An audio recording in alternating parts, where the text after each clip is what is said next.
While a large part of what we plan to do with this boat is to go racing, there is going to be an accommodation for cruising. And one of those accommodations is to have a stove and an oven and propane system aboard the boat.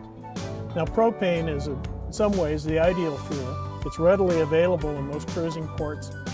It has a high BTU count for its weight, and it really gives off a nice heat for cooking.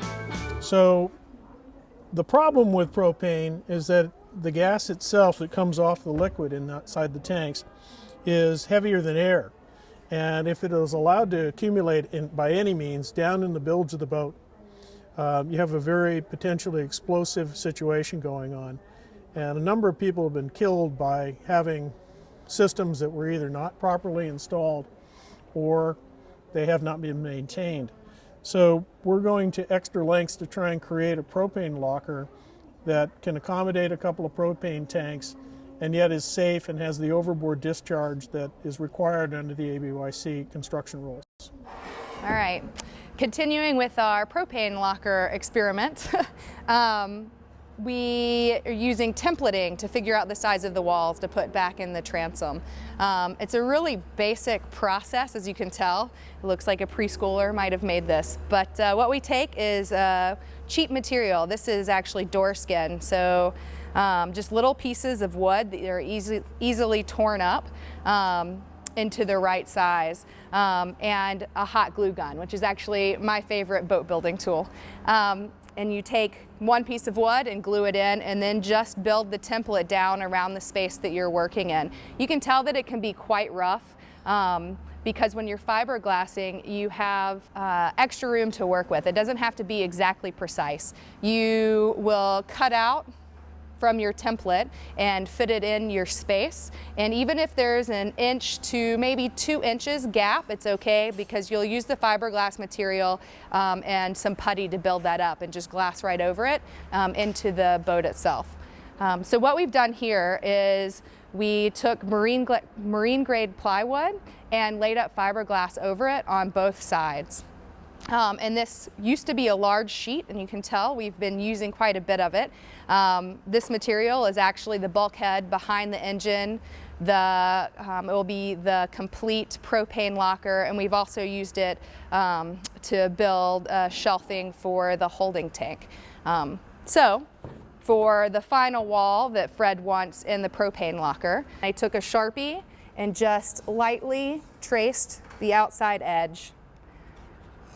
And next step will be using the jigsaw and cutting that out, and then taking this up to the boat and fitting it into place. More than likely, I'll be up and down that ladder several times to make sure that the fit is right, because usually it doesn't do it the first time around, but we'll see. Maybe we'll be lucky this time.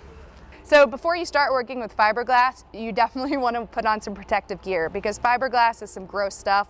Sticks to you, it's itchy, bad for your lungs. So make sure you suit up.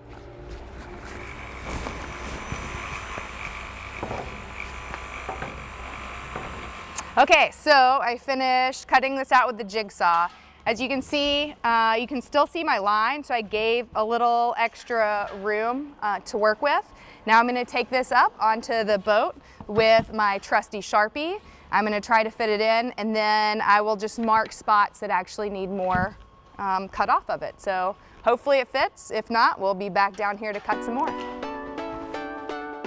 And then we'll design a water box to be right. The pickup for the water box will be right under that, right? Right, and the water box is designed to hold approximately 2 gallons of water. Okay.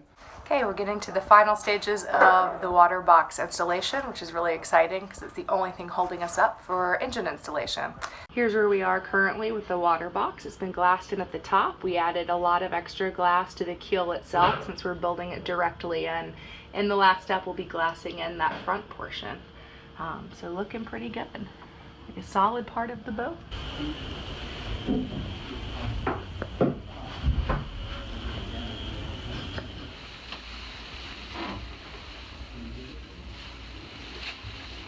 So it's the moment of truth for the water box. I'm going to fill it with the hose and see if it leaks. I've taken off the peel ply and it looks pretty good.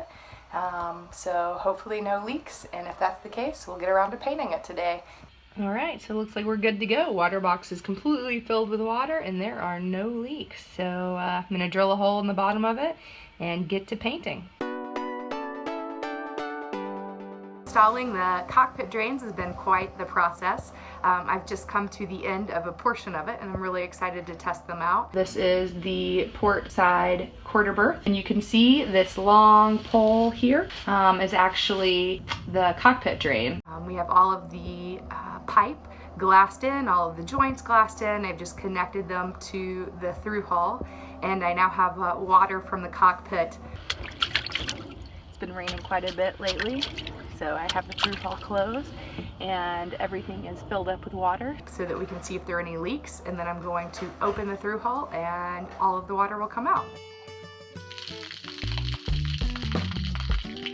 Hopefully nothing's leaking and it looks good and we can move on to another project.